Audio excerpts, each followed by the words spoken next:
முடியாதா தமிழா? என் மனக்கவலை போக்க மருந்தியமதே கிடையாதா? தமிழா என்ற பெண்ணை திருமணம் செய்து கொண்டு இல்லற வாழ்க்கையில் சந்தோஷமாக வாழ வேண்டும் என்று மனக்கோட்டை கட்டி வைத்திருந்தேன். ஆனால் என்னுடைய தந்தை எங்கள் இருவருமே பிரித்து விட்டார். என் மனக்கவலையை போக்க மருந்து கிடையாதா? உங்களுக்கு மனக்கவலை தானே? அந்த மனக்கவலை நான் பார்க்கிறேங்க. சற்று பிறகு வந்துடுறேன்.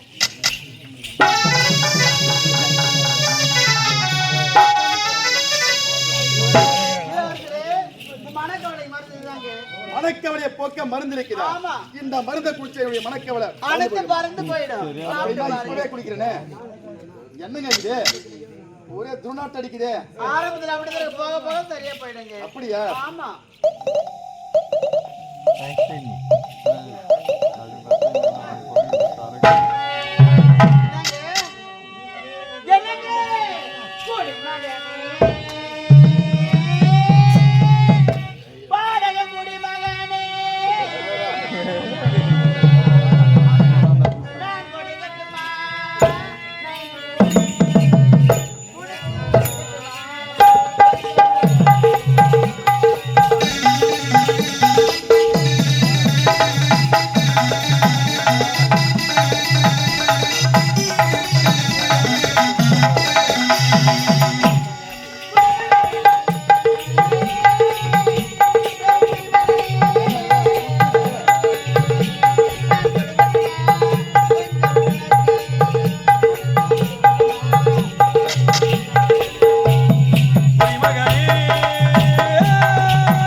நான் தனியா அரண்மனைக்கு வந்தேன் மன்னா.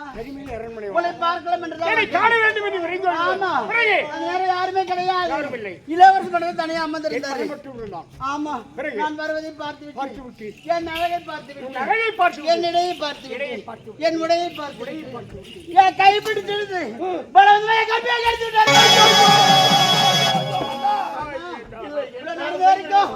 இந்த பாரதில் உயிரோட இருக்கலாமா?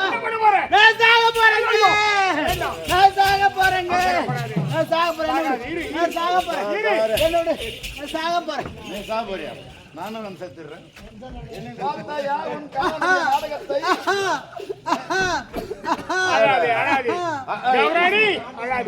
நல்லதோ தீர்ப்பை நான் வழங்குகிறேன். என் கணவனுக்கு என்ன ஆச்சு? ஆதித்யா கிடையாது, சிரிப்பொலி. இந்த குடிபோதையில் தேவராணியின் கற்பை கெடுத்தியடா. என்ன கற்பை கெடுத்தியாரா?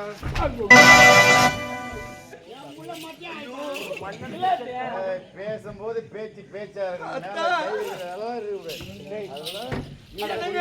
குடிகார பையன் யார் தெரியல, எங்க அப்பா யார் தெரியல. நான் தானா? எங்க அப்பா நாட்டு மன்னர், நான் நாட்டு இளவரசன். நான் தானே கேட்கிறேன். அப்ப என்கிட்ட வந்து என் மேலே கேட்கிறேன். எவ்வளவு தைரியம்? நாட்டுக்குள்ளே வந்துட்டு ஏன் குடிய போதையிலே தேவராணியோடு உடல் உறவு கொண்டாயா? என்ன உடல் உறவு கொண்டாயா? அவளை கட்டி அணைத்து காமசுகம் கண்டாயா? என்ன கட்டி அணைத்து காமசுகம் கொண்டாயா? அவளோடு கூடி சுகம் கைத்தாயா? ஓ சுகம், என்ன சுகம்? தேவராணியோடு. ஓ நீ அதை கேறீங்களா? அவள் கற்பை எடுத்தியா? அவ கற்பை கேட்டவன் நான்.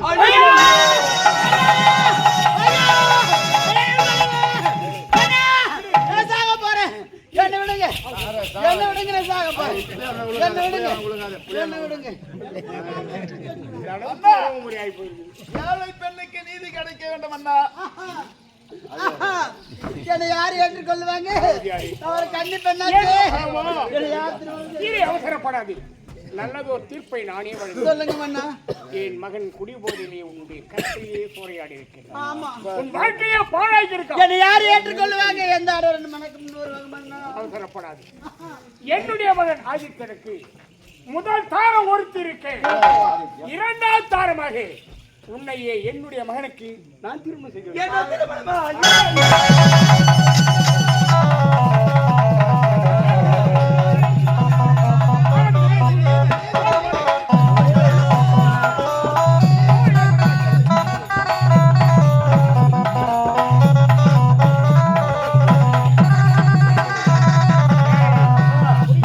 எங்கள் இரவுக்கு திருமணம் வந்து விட்டது. போக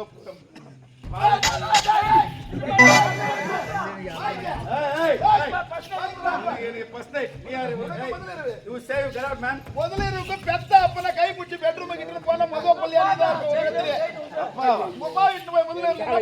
அப்பா பெட்ரூம்ல என்ன வந்தாரு?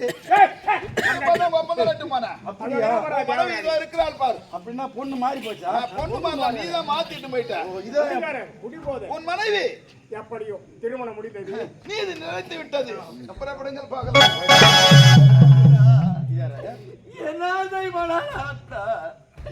இப்பேற்பட்ட துரோகம் செய்தது நியாயம் தானா அத்தா? அன்று என்னை காதலிக்கும் பொழுது என்ன முறைத்தேன். என்னை பெற்றெடுத்த தாய் தந்தையோ சின்னம் சிறு வயதாக இருக்கும் பொழுது இறந்து விட்டார்கள். என்னை நீங்கள் திருமணம் செய்து கொள்ள ஏற்றுக்கொள்வதாக இருந்தால் காலம் முழுவது கண்களாக பார்த்துக் கொள்வதாக இருந்தால் திருமணம் செய்து கொள்ளுங்கள்.